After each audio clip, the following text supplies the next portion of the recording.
I am a child of a divorced family. My dad lives a high life of drinking and mistresses. He never cares about me. Luckily, I have a friend who always protects me. But on this very day, I did something wrong to her.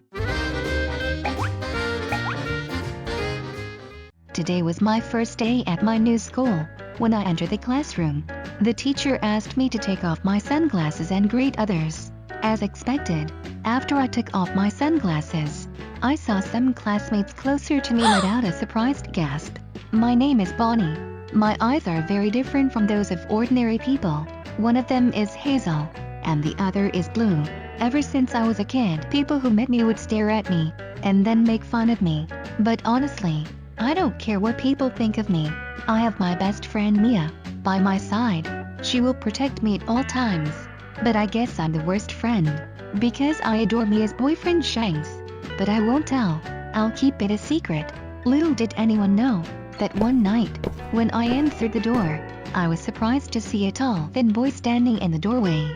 He looked a few years older than me, and had the same eyes as me. Dad came in and said, "Bonnie, this is Kate, your brother." Dad said Kate was now going to live with us, and go to the same school as me.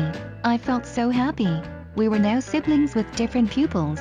The next day at recess, I wanted to show him around, but apparently he didn't need my help.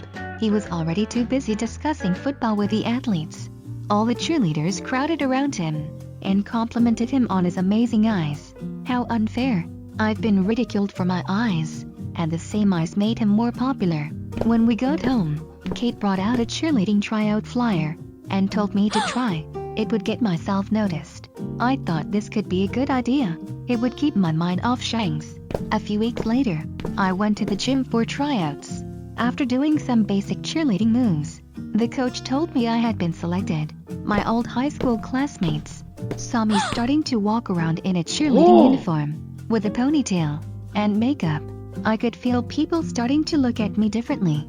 One day after training, Titch came up to me and asked if I wanted to go to the homecoming dance with him. I was going to say no, but just then I saw Shanks and me and I said yes. As a slow dance song rang out, Titch pulled me closer to him. I felt this was not the person I wanted to dance with, and Shanks and I met eyes from time to time. I swear I felt the romance at the end of the dance. Since the ball, I've been distracted by all the things. Then I saw the sign-up sheet at the school board meeting. The drama club needed backstage volunteers, and I immediately wrote my name down. I needed a distraction. It would also be good for my college applications. Later, when I went to the auditorium, I found out that Shanks was one of the volunteers. We chatted as we painted a set of cardboard. I climbed onto a high stool to draw the part I couldn't reach. Suddenly, I felt it shake under my feet. Just before I hit the ground, Shanks caught me. I looked him in the eye.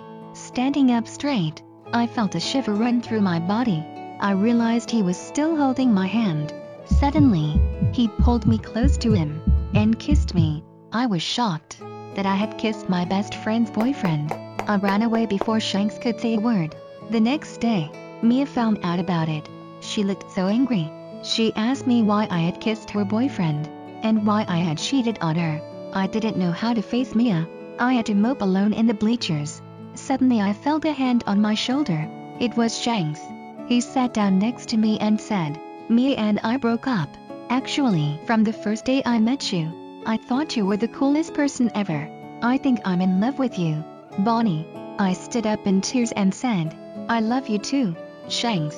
But I've hurt and lost the best person I've ever known. I can't be with you. Please don't approach me again." When it came time for the graduation rehearsal, I saw Mia laughing and talking with her classmates. We couldn't celebrate together, and that made me sad. We went our separate ways after school, and never saw each other again. On graduation day, I was our class speaker, and was invited to speak on stage. I didn't want to have any regrets.